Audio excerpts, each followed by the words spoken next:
tango ekoki oyoyo tango yango yo ekoki Papa Stéphane Balamwange oyeye. Messieurs et dames, bonjour à vous. Merci de choisir encore Tango Ekoki RDC. Vous allez belé mokili mobimba en train de nous suivre et sengona biso zalinde wana.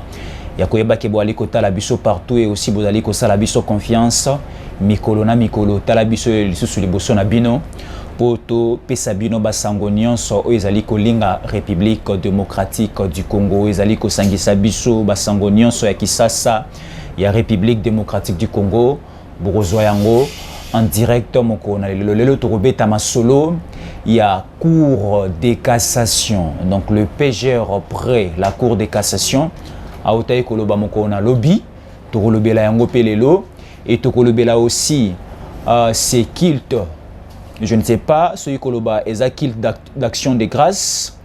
Ce koloba est un messe à la mémoire des chérubins au Kende organisé par Katumbi et Ambongo pour encore blesser la nation congolaise. Le kilt a été organisé hier. Bokozoba précision sur la prédication. Il y a Ambongo. Qu'est-ce que Ambongo avait dit? Qui a organisé ces kilts? Et c'était à l'intention de quoi? Et aussi Vatican, je vous le dis et je le précise, Vatican a aussi décidé du départ d'Ambongo.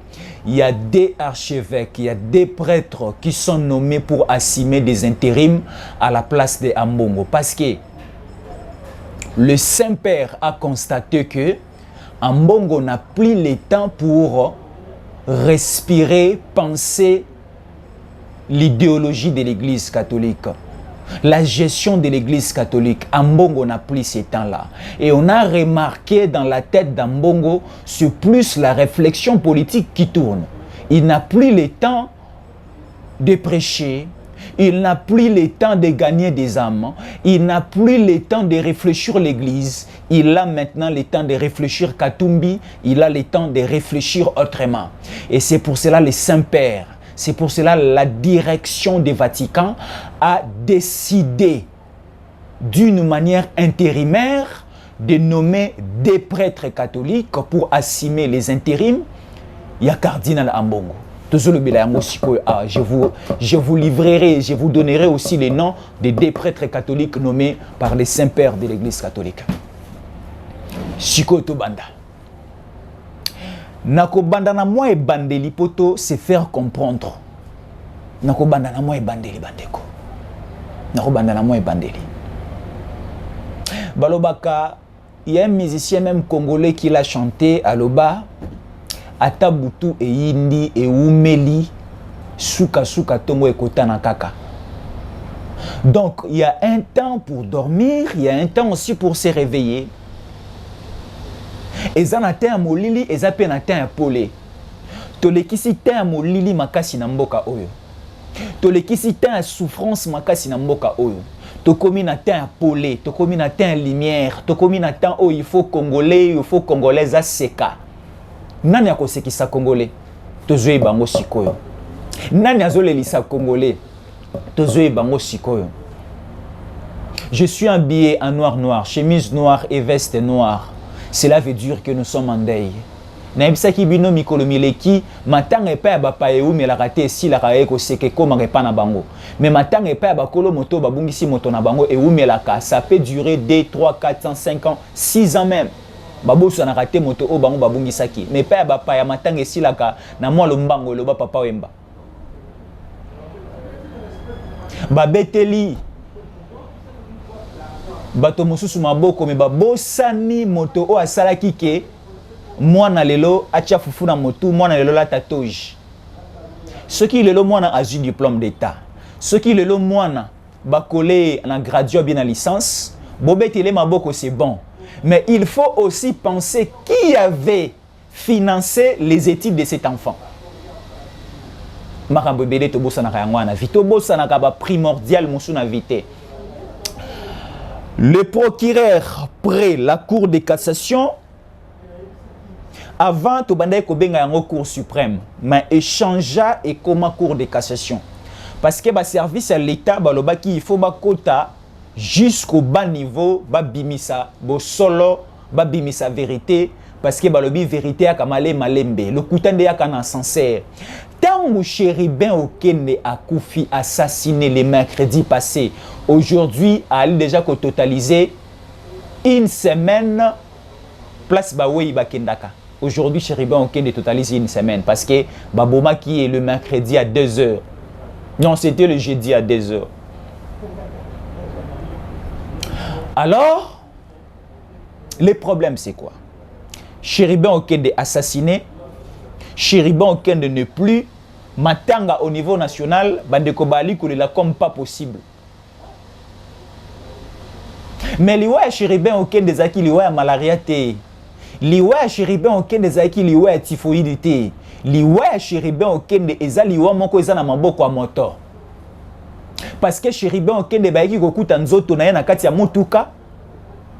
Ya kokufa enama kila na chemise apemba lata kitanga banda ekobima. Boyebi lisolo nyonso na betela bino yango masolo basango nyonso na lobela bino yango awa na tango koki RDC scénario ya liwa ya Chéribin Okende. Chéribin Okende, un ministre honoraire ya transport. Chéribin Okende, député national en fonction en exercice à Koufi na ba condition ya mabe. Nani abomi Chéribin Okende? Bandeko mususu bali koloba eza régime en place ya Tshisekedi nde bomi Chéribin Okende. Bon toboite to ko analyser yango bokoyoka vérité. Bandeko mususu balobi parce que après liwa ya Chéribin Okende toki mwana moko ya mwasi bayebisi biso ke aza mwana Chéribin Okende ali kolela tata na ye parce que kobungisa tata eza ndenge moko te na kobungisa nia ou bien puku ou bien nini na ndako. Kobungisa tata eza moto o asali kelelo koma moto. Balobi likolo eza nzambe menase banzambe ase ezali ba parents baboti o babota biso. Kobungisa tata ou bien kobungisa mama ezalaka pota makasi na se ya motema. Mwana mwasi o mwana Chéribin Okende alela mokili mobimba eyoka balobi ke non Chéribin Okende azalaka na bana basi te. Chéribin Okende azalaka na bana ya basi ba musu balobi bongo mais bana ya Chéribin ya basi balobaka lingala te mais mwana o azali kolela na kati audio na video o aza mwana mwasi et puis aussi ali kolela na lingala. Bato ebele baboyi kondima ke audio kolela wana eza ya mwana Chéribin Okende. Pourquoi? Parce que na kati ya kolela ya mwana wana atanga kikombo ya Ensemble pour la République. Ensemble pour la République eza parti politique ya Moïse Katumbi. Alors quand on parle de l'Ensemble pour la République, on cite directement le nom de Moïse Katumbi. Ngambo mosusu bali kolobake c'est Katumbi qui a tué Chéribin Okende. Ngambo mosusu bali kolobake c'est le pouvoir, le régime en place de ebomi Chéribin Okende sikobo kabilo kona ngina bimisa. Chéribin Okende, selon certaines informations ebimaki, selon Peter Tiani balobi ke Chéribin Okende ban levaki na 14h30 selon la publication ya Peter Tiani. Mais si comme moto oyo abimisi sango mokili mobimbesali pe pasi na mitema eza garde du corps ya Chéribin Okende. Garde du corps à Chéribin Okende ba mona qui est na place royale bisika wapi siège ya cour de cour constitutionnel ezalaka. To mona ki garde ya Chéribin Okende aena ba notes aye ko la kisabiso na ba preuve o ezali ko la kisake eza na document oyo ba invité la ki Chéribin Okende na cour constitutionnelle ayaki pe wana achi accusé de réception mais garde oyo ayaki à 16h. Garde wana c'est un militaire, c'est un policier. Garde wana azalaka na mandoki oyo abatelaka Chéribin Okende. Yenda yaki na cour constitutionnelle ayena mokanda akoti nango na bureau basalié accusé de réception pour na koloba ke Chéribin Okende akoza na temps lobité mais akoza na temps de vendredi. Abimi asali ba démarche na ye tanga komi libanda selon certains témoignages garde ali koloba ke na yaki na motuka ya patron na ngai Chéribin Okende mais motuka libanda ali komona na lisusu te, cela veut dire que ba enlever Chéribin Okende. Quelque temps après tu koyoka ke Chéribin Okende assassiné ba ke ko déposer corps na motuka na ye kuna na Kingabwa na poilo. Tala siko place diable maele si la kaye. Chéribin Okende baye kokuta ye déjà ya kokufa na kati ya motuka makila nzoto mobimba e motuka pe batikeli yango wana. Chéribin Okende ba assassiné mais batali na mopandi ya Chéribin Okende baye kokuta mandoki moko boye eza wana. Boyoka lisolo malamu. Baye kokuta Chérubin Okende ya kokufa na mandoki moko boye na mopanzi. Chérubin Okende aza na kiti ya patron place volant ezalaka, mais na kiti mosusu ya mopanzi ya patron tomoni mandoki moko evandi likolo ya kiti. Donc moto o abomi Chérubin Okende abosana ki mondoki na ye wana liboso ya kiti. Abomi a accomplir mission na ye a ko éliminer Chérubin Okende tellement que tension et koma ki makasi akimi atiki mondoki. Akei. Siko ba service na biso ya sécurité le bibauti ko lo baboye. Bazouzi pe le bibauti ko lo baboye. Ba récupérer motuka ya Chérubin Okende na place Kingabwa. Ba moni nzoto ya Chérubin ba ke batiki yango na morgue ya cinquantenaire awa. Mais batali na mopandi ba moni mondoki. Po Chérubin Okende akufaki na mandoki. Ba récupérer mandoki wana. Siko ba service à sécurité ba komi ko sala ba enquête. Baye ba numéro ya mondoki wana eza numéro nini? Marque na yango eza marque nini? Et ba ke aussi na ba service mususu ya identification pour baye ba mondoki wana ezalaka na maboko ya nani ba pesaka yango nani. Pour ce qu'il faut savoir, ba militaire nyonso tomonaka, ba policier nyonso tomonaka, na ba civil o mususu pe bazwa mwa mbano ou bien possibilité ya kotambola na mandoki. Ba service ministère intérieur et ebi motuka numéro mondoki numéro 1 eza na maboko ya ndeko X. Mondoki numéro 2 eza na maboko ya moto Z. Donc bato nyonso ba militaire ba pulusu nyonso batambolaka na mandoki na Kisasa na RDC Mobimba baza identifié na ba kombo na bango na mandoki o basimbaka na maboko na bango. Donc soki lelo na lokoti mondoki moko place nga nazali awa et que na kena wana ba service à sécurité na lakisi bango soki kaka batali marque ya mondoki na série na numéro na yango bakoyeba directement non eza moto o ndako isaki yango il faut to luka esika zali tozongisela ye. Shiko mondoki o bakuti na kati ya motuka ya Chérubin Okende batali marque na yango batali numéro na yango eza mondoki o bapesa policier o agardaka Chérubin Okende oyo ayaka na cour constitutionnelle kokotsa mokanda. Talande sikoyo embriémé côté libango. Donc, selon les dernières informations à service de sécurité, cela prouve que eza garde du corps ya Chérubin Okende né à Betaki Chérubin Okende Masasi. Et ça reste toujours dans une supposition. Parce que mondoki wana bakuti yango na mopanzi place ebembe ya Chérubin Okende zalaki. Mokolo mondoki ali komona na te. Mais siko baluki baye ba mokolo mondoki ezana ni bakuti na mikanda na kombo ezana kombo ya garde ya Chérubin Okende oyo atambolaka na ye oyo ayaka pe mokolo moleki na cour na cour constitutionnelle kotika mokanda. Yende pe apanzaki à la face du monde que ba enlever mokondi na ye mokondi na zali komona na te voilà. Tala 99 jours ezalaka ya moyibi mais mokolo moko ka nzamba réserva ya kolo lopango ya kolo eloko ya propriétaire tala nesiko basango komi kobima. Donc ye moko garde du corps ya Chérubin Okende nde abetaki Chérubin Okende Masasi et komo bima ezana ebandeli. Sikoyo to komi na phase mususu.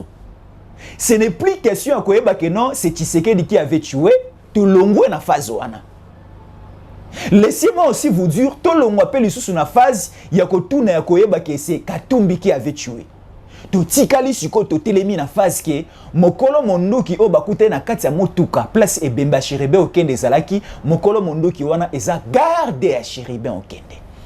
Siko etikali koyeba il faut to bianga lisusu garde wana Chérubin Okende. Aza mosika te, aza na maboko ya justice. Aza na maboko ya l'État. To benga esiko to tuna ye. Na ebite to tuna ye na Chiluba, to tuna ye na Lingala, to tuna ye na Kikongo, to tuna ye na anglais na Kiarabe, na monoko oyo lobomanga na Singapour, to tuna ye na langue nini po apesa biso vraie version. Est-ce que mondoki wana eza ya ye? Parce que on a beaucoup de questions à poser les sociétés parce que ça y a des documents. Ouais, ça dit qu'on prouve que mondoki wana ba kuti na kati ya Jeep ya Chérubin et ça y est. Siko to tunaye. nini etindaki ye asimba mondoki aboma Chérubin Okende. Nani pe atindaki ye. Parce que moi comme je suis là, moto o asalaka nga bolamo, moto o asungaka nga ina $1 na $2, je ne peux pas me permettre à éliminer à kobomae. Parce que na kozanga lobi to lobi kuna kozwa $1 kozwa $2. Parce que moto asungaka nga yende na likoboma. Mais moto akomaka na niveau ya ko trahir patron na ye, soki ba proposer moi enveloppe ya lo meilleur ya moi auteur mususu o patron na ya pesaka été. Soki patron na yo apesaka o $100, moto aye a proposer yo $200,000. Tu seras prêt à éliminer ton patron parce que va proposer un montant colossal pour permettre peut-être de se déplacer au luka kozwa. Donc c'est ce qui s'est passé avec garde Chérubin Okende. Va proposer qui est montant moko ya malamu. Chérubin Okende a payé $1, mais biso to kopesa yo autant. Mais tolingi toyoka lelo to la tête la mukate Chérubin Okende kombo na eza morgue à 51. Et garde à exécuter Chérubin Okende. Garde à exécuter patron na ye. Chérubin Okende ne plus, paix à son âme. Et si ka keya pe manakimia biso pe tokolanda me tokolanda na sikoti. Biso avant to landa Chérubin Okende na se ya mabele, il faut to tika Congo oya kotombwama. Tokolanda Chérubin Okende ngai na kolanda pe Chérubin Okende. Katumbi pa kolanda Chérubin Okende. Félix Tshisekedi pa kolanda Chérubin Okende. Na bande kono so basali ka Chérubin Okende mabeba kolanda ye. Mais biso tolobi ngai na Félix Tshisekedi nanu te avant que to bongisa Congo oyo. Mais ba oyo baza na makila Chérubin Okende na maboko na bango ba kolanda Chérubin Okende lobi o ezali koya. Parce que mabe ekosuka na mabe, tuera par l'épée, périra par l'épée. La loi d'Italien. Rappelez-vous de la loi d'Italien. Tuera par l'épée, périra par l'épée. Oyo abomi Chérubin Okende makila Chérubin Okende ko vanda kimiate ko ganga partout ezali kino bakoche maboko kino epa kolanda Chérubin Okende. Ngai moko na kosombela moto o abomi Chérubin Okende mabele. Na kosombela ye mabele ba kende pe kokunda ye kuna parce que trop c'est trop. Boni biso to botama na mabele ya Congo oyo. Boni batata na biso babetela biso masolo ya mboka o bankoko na biso babetela biso masolo ya mboka oyo. Batikala ko yebisa biso te ke to banda ko bomwana na maseti. Batikala ko yebisa biso te ke to banda ko bomwana mandoki. Mandoki à l'époque ezaki pona ko bomanya na zamba. Mbeli à l'époque ezalaki tango bomi nyama okata ekingo lamba yo tcha na nzungu libota momba Elia. Mais nani ayeli biso makanisi mandoki oba bomakanya mabando bomango bato. Nani ayeli biso esprit ya division. Nani ayeli biso bokabwani. Tukukangaye. Balobi pas question de déplacement présentement na Kinshasa. Tous les politiciens, il y a opposition. Bato ono so baza suspect, pas question ko bima Kinshasa. Lokola bondima ikoya na Kisasa, bozaki na Kisasa te, lokola bondima ikoya na Kisasa, bovanda na Kisasa bobimate. Bobimate. Kovanda na Kisasa komi mwa pasi. Kovanda na Kisasa komi kobangisa. Obimi na tongo ozali koluka ozonga mwa muke 16h 17h na ndako parce que olingi butu eyinde la yo libanda te. Parce que oyebi mabe koya na nzela nini te. Bazali ko enlever partout, bali ko sala mabe partout. Et coup de chapeau na vice-premier ministre, ministre intérieur, Peter Kazadi, oyo auti ko koti c'est la biso na mosala, le général commissaire divisionnaire à Kinshasa, o ko kambala pulusu mobimba Kinshasa to bengi nani, Blaise Kilimbalimba, des Blaisons. Tala bobenga Blaise te, bobenga général des Blaisons. Wana ngande na bâtissier général des Blaisons o azu Kinshasa na maboko. Général des Blaisons. Talanga anza Yesu na mwana nzambe Jésus ankole na lobi ke général akisasa bobenga e général des Blaisons. Parce que ba puku nyonso ya mike bali ko luka ba bebisa image ya mboka, image ya Kisasa, image ya mokonzi ya mboka ya régime Tshisekedi, général des Blaisons ko tia bango maboko. Lobi na kiti na bandal na place Molar à 19h na yoki somo na moni la poulousu kiti partout. Na pusani moke na yoko lobana lito ya la poulousu moko azalaki wana tunini neza awa. Abinde ko nanga ko banga te. tozawana nde pona bino to batela bino mabe komate ki mekoti na motema na ngai. Donc c'est-à-dire la poulousu ekiti partout. Ekiti partout pona kosala bana kisasa mabete mais pona ko sécuriser bana kisasa na biloko na bango. Wana eza idée ya sika général de Blaison Blaise. Kilimbalimba ye nango. Sentons-nous à l'aise na kisasa. Sikoyo, il y a une révélation ebimi na cour de cassation balobike mondoki o bakutaki na jeep ya Chéribon Okende numéro na yango eza numéro ya mandoki o bapesa garde ya Chéribon Okende o ayaka na cour constitutionnelle point barre. Siko balobi nzoto ya Chéribon Okende siko fu basala ngo autopsie enga nzambe. Na kati ya motuka ya Chéribon Okende bakangi ba téléphone misato. Bakangi téléphone moko ya Chéribon Okende, bakangi téléphone moko ya garde ya Chéribon Okende, bakangi téléphone mususu ya chauffeur ya Chéribon Okende. Ba téléphone wana eza na maboko ya justice ya l'État. Tala nzamba za malamu. Nzamba za malamu. Tala omoni nzambe na biso apesa aka ya kolia te. Apesa ya kolia apesa pa appétit. Nzambe soka peso ya kolia ko peso pe na appétit. Tala nzambe nenga za nzambe malamu non ko bondeli za malamu ko linga nzambe pe ko sala nzambe za malamu. Tolobaki ke bato oyo nyonso balingi mabe ya mboka o bakozala confondu. Tala nenge bakomi kozala confondu. Comment expliquer yo o assassiner moto obosani mandoki na kata jeep? Comment expliquer yo moto assassiner moto obosani na portable na tala portable ezala ya kotika na CT. Portable eza eloko batambola kana yango. Babomi Chéribon Okende babosani mandoki, babomi Chéribon Okende babosani téléphone. Nini nguye ya nzambe pesa ki bango posa ya masuba na posa ya toilette. Tango babomi Chéribon Okende posa ya masuba kangi bango bakembango ba se soulager babosani mondoki babosani na ba téléphone et embrièmement complication ekoteli bango babosani ke falaki to zonga lisusu to ke de ko récupérer ba téléphone na mandoki bongo to kitokima. Babosani ba mikimeli.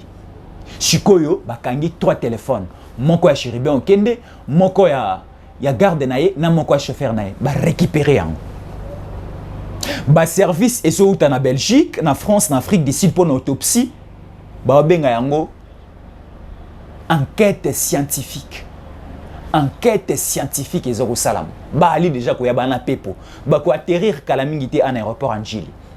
Ba ya ko enquêter siko ba sala autopsie. Ba zwa sikoyo na mondoki wana baeba mondoki wana na simba yango ya suka parce que technologie évoluée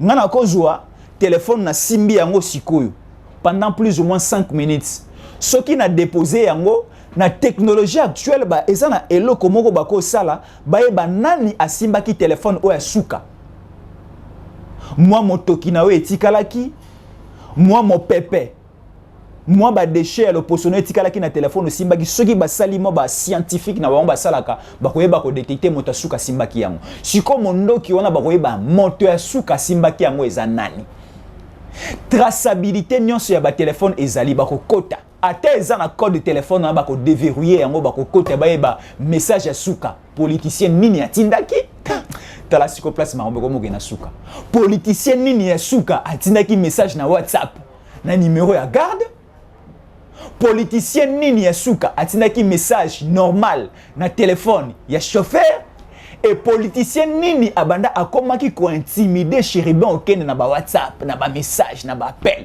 tout ezali kobima yango balobi moto abima kisasa te pas question non nazana rendez-vous moko na Madagascar pas question nazana rendez-vous moko na médecin na Europe na Belgique na Allemagne non bako soigner awa soko za yakina rendez-vous na médecin na yo l'état congolais ko bimisa mosolo bako benga bako tinda avion spécial et ko ju médecin na yo ba soigner yo trop c'est trop au moni homme politicien congolais tant azali ko sala tant azali ko iba tant azali ko détourner azala en ordonnance na ba kisité mais tant osiko bazwa ka bakangi ba condamné ndé ordonnance na ba kisi bimaka na poche na ye o na belaka tala ordonnance yango tala ba produit pharmaceutique yango mais tant ozali ko boma tant ozali ko sala mabe tant ozali ko violer tant ozali ko détourner ozali ko sala mabe pona mboka to mona yo na ordonnance te to mona na ba produit pharmaceutique te et ya ko bimaka na makala et ya ko bimaka ka na ndolo to kobeta pe lisolo ya mwanga chuchu parce que ndolo pepe li moto to kobeta yango a santa landa bisoti na suka Na ba ile non na moi c'est pour na tolanda na moi malam. Chéribin Okende akufi. To moni ba délégation ebele eke na ndako Chéribin Okende. Papa Mbosoko dia président à l'Assemblée nationale tellement que Chéribin Okende akufi na statut à député national. Papa Mbosoko dia atindaki pe quelques membres ya bureau na ye. Atindaki rapporteur adjoint bakendaki bango nyonso bakendaki kotala famille ya Chéribin Okende baleli longo na libota. Namonaki pe wana Docteur Denis Mukwege pa kendaki na équipe komona na bilili Moïse Katumbi akendaki na monimo batu kili ba kendaki batu pe bazali ko kendeka katiki no lelo mo ebele. Mais siko to lobi na matanga motono so ya kaya aka po alilati aya pe po ata la position na matanga pe bato no so balelaka baza ba innocenté bato o plus faut o attirer attention pa na bango za bato balelaka na mongongo makasi bango nde bakoza la coupable ba biliwa ya moto azana kata cercueil siko nde makambo za siena sito ali kolandela ba organiser maintenant to éviter na za catholique côté mais botika ngala tuna ba catholique bo ali kotala ngai bo répondre ngana commentaire ou bien vous répondre à plus 243 81 57 20 88. Est-ce que motosoka oti ko kufa na moi mobeso nano bakundi ete ba organisera déjà culte d'action de grâce? Est-ce que motosoki a kufi azana na morgue et matanga appelle ici ezana niveau ya libota bato ba ali kolela inconsolable? Est-ce que bakenara na lombango ko organiser culte na catholique bo le belangai ngana koli na église de réveil parce que tata nga pas à pasteur et biso na église de réveil soki e bembezana na morgue ba organisaka nanu babiloko aboete ba culte d'action de grâce te ezalaka mwa mingi soki e bembe to leli yango e bimi na morgue jour okende kokunda ne kobeta mwa tour na église ne kobeta mwa tour quelque part pasteur asali lo sambo toke kokunda 40 jours après nde tokoya ko sala messe ya kokanisa mémoire à moto auto bungisaki mais siko okende 5 jours kaka zana morgue ba organiser bala moko culte l'église catholique da cathédrale awa musika te na lingwala siko na tuni cardinal Ambongo azalaki na vitesse ya ko organiser culte pona nini et aussi na ko betela bino masolo ya homélie na ye ya prédication na place et salimo pasi place et salimo pasi na isiko kokota na mozindo to moni na culte ezalaki organisé parce que la façon dont on voit la chose la culte a été organisé les cultes pardon ezalaki organisé par Katumbi et par Ambongo pour balela moto na bango ya ensemble na mosika na landeli na tali mayeno sur lekaka na rata culte et na retenir marambo belé. Mais là, quand liboso la ngana tuna bino eza ona tuko tuna. Est-ce que ceux qui moto akufi 5 jours à Pamba, il faut déjà organiser kilt. Wana sikonde bo répondre ngai na commentaire ou bien na appel ou bien na WhatsApp na numéro na pesa kibino. Parce que moto na ba kundi été famille zana ya kozoka makasi. Bo wandi déjà organiser ba kilt et ça limo passi. Tout le monde aussi une grande partie ya famille à Chéribin Okende ba se présentaki na kilt walante na Monika Katumbi na Monaki Sesanga na Moni pe Fayulu Ayaki na moni na mbongo bayaki ceux qui 7 à 8 personnes bayaki na kilte sala ki moi passi parce que to alina kolela to ko bondela ndenge nini to ko ka prédication na tension nini na atmosphère nini pendant que moto o akufi azana mobeso Chéribin Okende nganga mayele non tata so ali ko lo poto o kobosa na ki Macron pas ala na samokilo tata so ba ndiko komela lo poto na papier o kobosa na que Sédar Senghor peut a existé parce que Sédar Senghor c'est un Sénégalais noir oyo atangisa ba français na kati ya France Sédar Senghor siko Sédar Senghor na ba Chéribin Okende telemisi bango a différence ezate le poto loko la mai ya fleuve kutu malam loko la mai océan soko bandi ko le belo le poto oluki erreur na grammaire ezate oluki erreur na conjugaison ezate oluki erreur ce qui va pesate donc c'est quelqu'un qui avait pris le temps d'étudier et qui avait pris le temps de raisonner, de tracer des projets pour le développement de son pays. Kokende na ezali ko salanga pasi et ali ko zokisabité manabiso kinolelo. Ambongo ateibo bona na sikolité ya mbongo. Tala nzambe côté eza pasi. Kosela nzambe eza pasi. Tala soki ole otondité kondima kozala pasteur te kondima kozala abete po eza pasi. Eza tala via ya sainteté via kosela nzambe eza pasi. Soki okoki sala mais soki okoki te kosala te parce que nzambe akobeto fimbo. Na landi na prédication ya ndeko ambongo ali côté ya boye.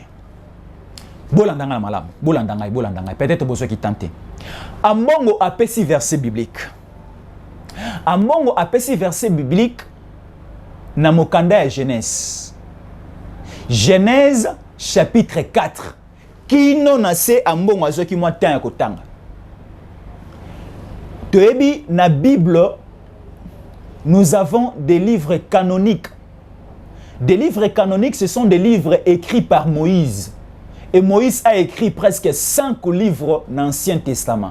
Nous avons Genèse, nous avons Exode, nous avons Lévitique, nous avons Nombre et nous avons Deutéronome. Ce sont les 5 livres écrits par Moïse de la Bible. Oabimi-Saba na Israël, na Égypte. Pas Moïse Katumbi, mais je parle de Moïse de la Bible.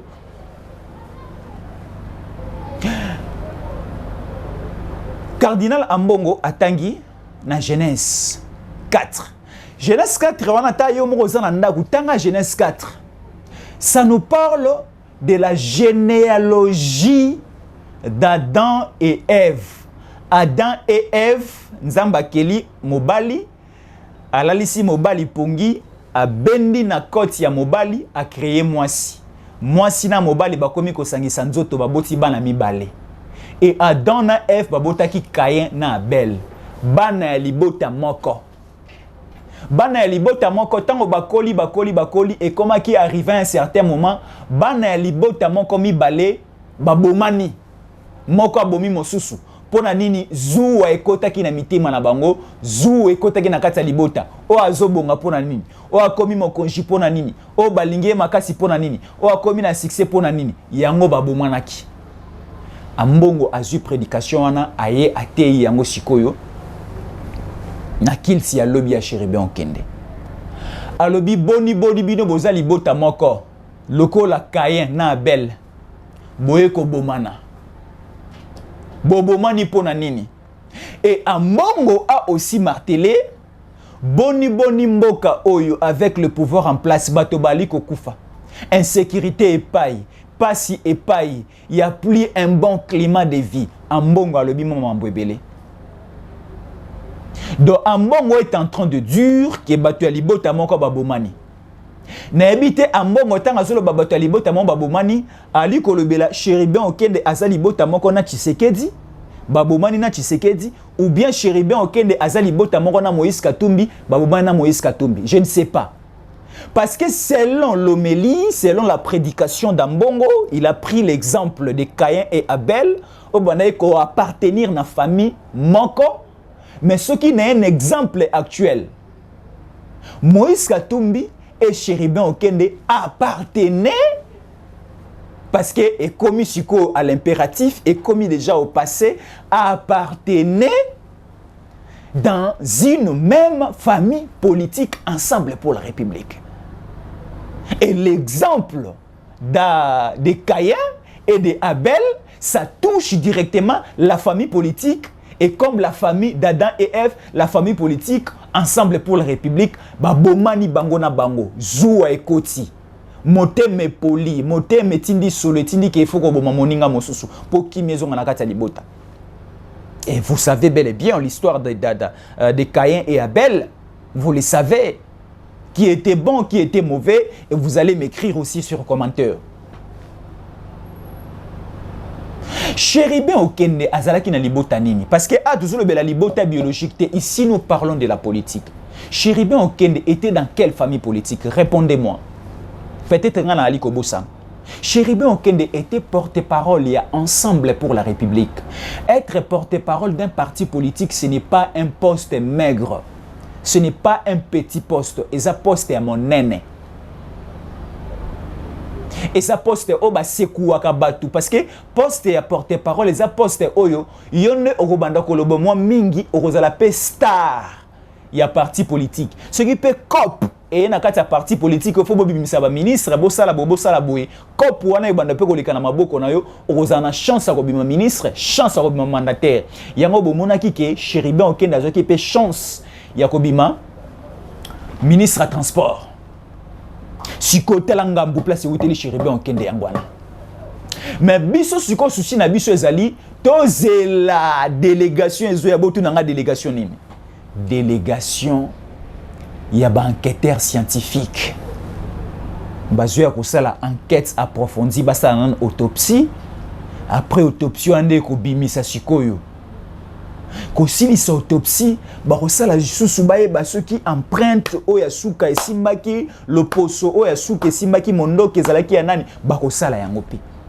Bako suka wana te bako récupérer les 3 téléphones ezana ba service à sécurité. Moko eza ya Chérubin, moko eza ya garde, moko eza ya chauffeur, bako a créer sous banquette ya makasi. Bako ta na ba WhatsApp, bako ta na ba appel, bako ta na ba message nyonso bako enquêter. Sentons-nous à l'aise. Omoni soki makambo ezana niveau ya libota ezalaka na moi pas si poto za na kimia. Mais soki komi déjà na ba service à l'état tozora moi kimia. Parce que na kati ya libota soki tata ou bien maman soka kufi moi ko benda na entre bana ekotaka toteka lopango toteka te tocha locataire tocha te tosala bo tosala te siko soki makele le koti na kati ya libota ba o balobi bateka ba o balobi bateka te ekoma ke no foko omema likambo na l'état soki omemi likambo na l'état nde ekitisaka mwa motema na se siko biso motema na biso toleli mpe mwa mingi na liwa ya Chérubin Okende. Mais moi motema ekomi kokita na se parce que makambo esi ekomi na l'état tala l'état na biso za na banganga maela makasi. L'état na biso za na bato maele makasi basali mosala e bani déjà komonana lobitango na vandi na aliko tanga na aliko yoka na aliko landa ba information na yoki ke ba konji ba lobby justice lobby esalinga mwa kimia esalinga mwa kimia. Tata malamu aza tata oyo azwaka mosolo na ete po akende kokabe pa bana libando be pa ya bandumba. Tata malamu esengo na ezalaka tango bana na ba aliko lata malamu bali kolala malamu bali kolia malamu na mosolo o ezali kobima na poche na ye un papa responsable ngape mboka na ngaso yali kotambola malamu kimi ezali nde esengo na ngai tala wapi ebandela esengo na ngai ezalaka parce que balobi soki kaka ta moko abongoli motema awa na se moto moko eza feti monene na lola ngai esengo na ngai ezalaka keno nayoka na ministère à défense tala bolamu mo esalami kuna na ministère intérieur tala bolamu mo esalami kuna ona est na Goma kimi ezali na Bunagana to récupérer yango Kichanga Kishishe to récupérer yango kuna na Ruchuru kimi ezali tala esengo na nga place ebandela kawana ata naza kotonda ya makasi ya ndenge nini appétit ezongelaka nga so esika wana parce que mboka na ngeza malamu makambo nyonso yali kotambola malamu. Président de la République autaki na Nairobi na Kenya awa motema ezalaki likolo motema na nga ezalaki na kimete. Est-ce que mokonzi mboka ndenga mati avion crash ekosala mate? Est-ce que mokonzi mboka séjour na na Kenya wana ekozala mabete? Est-ce que mokonzi mboka kosongela biso na nzoto kolongono tango na yoki ka mokonzi mboka azongi na kimia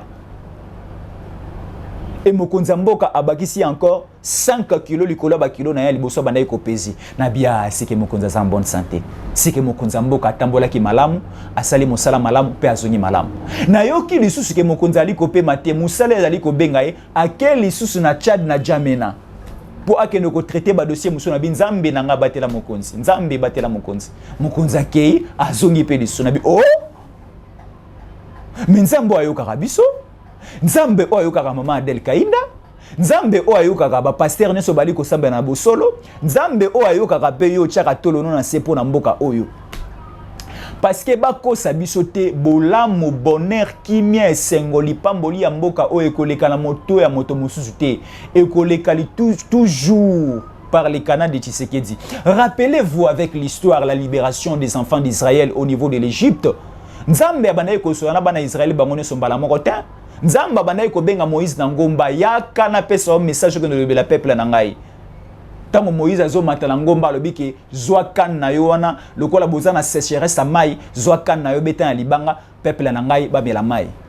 Nzamba banaye ko lobela bato nyonso. Nzamba il opérait par les canaux de Moïse.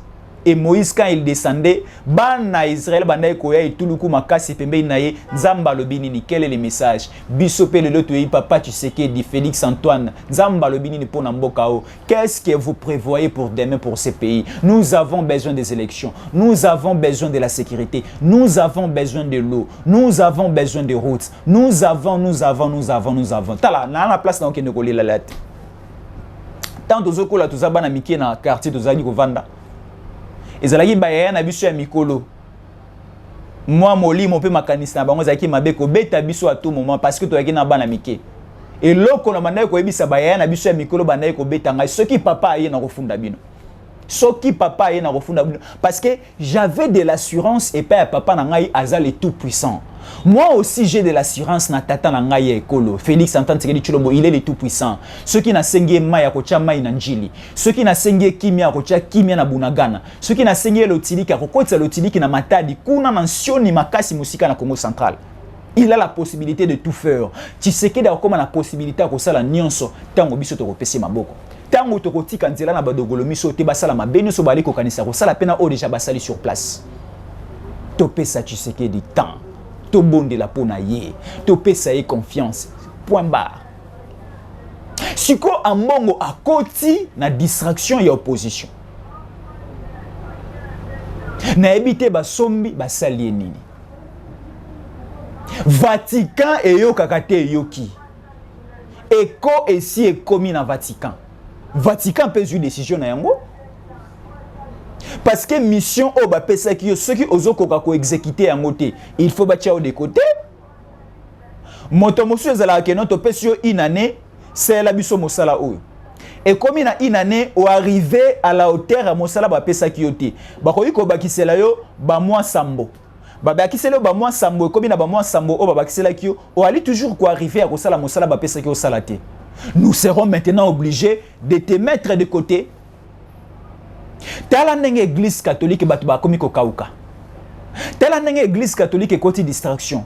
Tala nenge église catholique bondumba ekoti. Tala nenge église catholique désorganisation. Tala nenge église catholique na ba église des rêveurs aki na batote batu belé et makasi ba komi ko longo église catholique ba komi ko ya koto. Eza soué na bisota. Église catholique focalisée toujours na politique. La Senko focalisé dans la politique. Cholet focalisé dans la politique. Ambongo focalisé dans la politique. L'église n'est plus l'église. L'église catholique, on ne sait pas si dans 5 ans, dans 6 ans, on va transformer ou encore nous allons créer une nouvelle dénomination de l'église catholique de PCNGO, parti politique Senko, parti politique catholique. Parce que ce que nous vivons aujourd'hui au sein de l'église catholique, rien à dire. Vatican est une décision. Vatican balobi, il faut pas remplacer. Et il faut pas remplacer Motomosusu. Batindi des prêtres. Nazo ebsabino, ba prêtre mi balé bazaliko. Bazaliko ya. Ba rozala wana pokaka na ko assumer intérim. Dernière décision sur ko ya. O ba ko tia cardinal asika. Bana ki sasa balela ki awa ke général Kasongo musala malamu te. Bana ki sasa babi ke non tozali kolela mais ba konjibali ko sa décision te fala ki to zelana nous des blaisons blesse ki limbalimba généralement général azonga akota. Général oyo auta ki kuna musika na Congo central. Général oyo des blaisons blesse ki limbalimba auti musika na Congo central. Mais azalaka nanu adjoint ya Kasongo. Aebi bolamu, aebi na ba défaut ya Kasongo. Donc hier alobi to pesa ye 100 jours. 3 mois. Parce que gouvernement ne se soge bimina ba ministre ba pesa bango 100 jours pour to banda ko évaluer bango. Mais général des blaisons blesse ki limbalimba asengi biso combien? Asengi biso pe 3 mois, 100 jours. Tu est-ce que ko évaluer? Pas question de Koulouna, pas question de kidnapping, pas question de trafic de reins, pas question de longola batumitema, pas question pas toute question à coopérer na ba libanais na ba indien, pas question à coopérer na ba chinois. o ba chinois ba koma koleka ba congolais na valeur, o ba indien ba koma koleka ba congolais na valeur, en complicité na ba konzi ya kala, en complicité na ba konzi ya l'état, ba konzi ya la pulusu ya kala. Kilimbalimba lobi aza na registre wana te, ye aza na ngamba ba congolais. Chinois au sali congolais mabe oza na fimbo, indien au sali congolais mabe oza na boloko, libanais au sali congolais mabe oza na boloko. Ndenge Jamal aza na nationalité libanaise, non? A kota ki boloko parce que asala ki aiba ki mbongo ya l'état congolais. Où sont les maisons préfabriquées? Ozoki déjà mon solonios. O ali koko sabiso o biloko kangami na port ya lobito. O boy o eza na Turquie. Oko futa mbongo à l'état a kota ki prison, a pirja ki peine nae. Et vous connaissez la suite du dossier. Vatican ici est indi des prêtres. Ba ko sala mosala. Ba prêtre on appelle ba toujours sous pression ya biso population congolaise. Tala église ezal sous li solo ya alléluia amen te parce que to vandi na philosophie alléluia amen to moni bomi église. Pasteur azali côté ya biso dali ko répondre alléluia amen mais azala célibataire te abolta bana na ba province nyonso. To kansaka tata la be wana aza célibataire abolta ta bizo tabasité mais abolta République démocratique du Congo mobimba. Ezana ndeko muso banaye ko sekisa ngai botika ngai peto meka un peu ko partager on a bino ali ko betelanga li solo Jésus ankole. Omoni po osilisa ekila ya congolais. Yebise kaka bilei o boya kolia soko lia yango okoma makasi likolo ya mbeto na mwasi na yo. Ndoko mona ya akokata ekila eloko banaye ko boya kolia akokoma kolia yango pourquoi parce que na moto na ye azaka na esprit ya kosala mwasi mabe likolo ya mbeto. Et c'est aussi le comportement aujourd'hui des prêtres catholiques. Donc, tant que Bazali na sulutani na bango bali kola ki sabiso esprit et sainteté. Mais sur terrain comme ça, Bazali ba santoté. Bazali ba santoté. Bazana ba complot makasi na koboma. Bazana mabe makasi on zali koleka na kata république. Et ça nous pose problème. Toko kende tchua avec ce comportement. Tozonga bateau. Congolais tozonga mayele. Tala Congolais à lobby aza Congolais à leloté. Congolais à lelo pas Congolais o akozala ya lobby ozali koyate. Congolais si a télémi, Congolais sa jumayele, Congolais si a se développer. Toza sous na époque ya antiquité te. To komi na temps moderne. O Congolais ce kazangi mayele Congolais za pembe na ya ko la musa ya ko pesi mayele. Biso toza na mayele ko kokate, mais to sangisa rande mayele pa na bino, to sangisa mayele na bino pardon, pour to eba to ko évoluer to ko fonctionner ndengeni. Tala makambo zali koleka na mboka makamba bo soto tobeta masolo ba contrat minier tobeta masolo ya kotonga mboka tobeta masolo ba élection tobanda susu ko beta masolo ya koboma bato tobanda susu ko beta masolo ya makila tobanda susu ko beta masolo ya ko organiser ba culte moko non fondé ya makambo bato moko bango moko ba ebi ya liko sala passe na motema te to michana esika na biso musicien beta mindule moto ya bale beta bale aux joueurs pasteur Tiali lo bazala na nzela zala na droiture c'est ce que la Bible nous exige c'est très important tala basala nzambe sika bakomi tala ba politicien politico baluki ko ya kosela la biso la politique c'est quoi la politique c'est l'art de diriger la politique c'est l'art de gérer la nation la politique ce n'est pas l'art de tuer. La politique, ce n'est pas l'art de faire du mal. La politique, ce n'est pas l'art de blesser. La politique, ce n'est pas l'art et ce n'est pas aussi l'arme de combat. Mais la politique, c'est l'art de gérer, de diriger pour le bien-être. C'est ça la politique. Si on appelle cette définition, je vais beaucoup corriger. Pour l'appeler motonako boussana. Si on appelle cette définition, je vais réflexion. Ne si kawana ya définir sa forme politique et la Nous sommes dans un pays où il y a la démocratie. La démocratie, c'est quoi? La démocratie, c'est le pouvoir du peuple pour les peuples et par les peuples. Dans la démocratie, on nous exige, après 5 ans, il faut passer aux élections. Et le président de la République a la bonne foi. Et aussi, il a mis des moyens pour l'organisation des élections en décembre au 20. Mais tout le monde est politique, surtout mingiangamba opposition à la société civile. Le col a mibongi samaki na élection te balingi ba contrecarrer, ba dérailler. Train électoral, processus électoral est réussi en décembre. Oh, mais Congolais bêti li kofinamisa. Bison sur le but que nous irons aux élections en décembre. Ata ba boy ko déposer ba candidature. Ata na niveau ya CENI, 10 personnes qui ont déposé na niveau ya parlement. 5 personnes qui ont déposé na niveau ya présidentiel. 4 personnes ont déposé na niveau ya sénatorial. Toko kende na élection. Pour na confondre ba inino sur mboka o. Na komi na suka. Na komi na suka ya kosimba ezali ke bazuzi ya mboka na biso moko na bango asalaki déclaration lobby ya kopesa biso quelques informations ba résultats ba enquête nengali ko salama parce que justice elobaki et ko collaborer et ko coopérer ba rosa en esprit ya redevabilité devant biso ba yebisa biso à chaque instant évolution ya ba enquête ali ko tambola ndenge nini et ba yebisi biso ke na kati ya motuka ya Chérubin okende tang bayi kokuta nzoto na ya kokufa déjà na makila na nzoto na chemise ya pemba lataki na ngambo na ya bamonaki mondoki on tang bazui yango ezana numéro ya mondoki oyo garde du corps na ye ayaki na cour constitutionnelle ko déposer mokanda yende atambola na mondoki wana mondoki oyo bomaki et aussi mondoki soki moto abeti masasi cartouche et ko kende na destination mais le poso ya masasi et ko kuya sur place. Bamoni mondoki na mopanzi, bamoni le poso ya cartouche ya lisasi ekoi na se, mais siko balle nde ekoko boma Chérubin okende. Il faut basa la banquette nyonso tout autour de ça. Mondoki wana ezaki ya garde. Et ba ebisi biso pe ba téléphone ya Chérubin okende e ba kutaki yango wana nzambe merci ba yibaki yango te ba téléphone ya garde na ba téléphone ya chauffeur.